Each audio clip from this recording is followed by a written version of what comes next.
Hi, this is the Miami ICFH Super Team in MST Therapy, and we're doing the Whipping Childhood Cancer Challenge.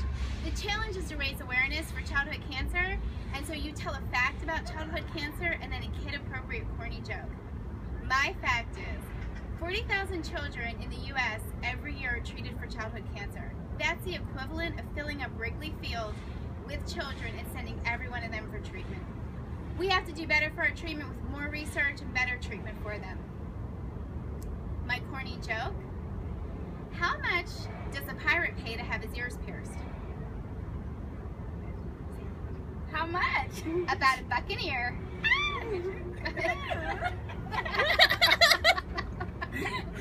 Alright, you're up, Bianca. Say my joke.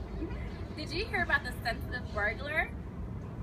No. What about the sensitive burglar? He takes things personally.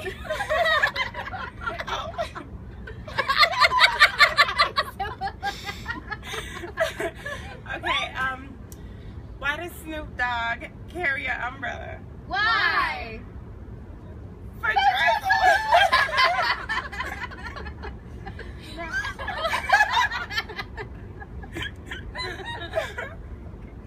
How do you make 7 an even number?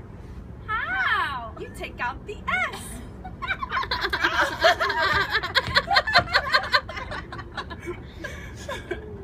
What went through the fly's mind when he hit the windshield? What? His butt.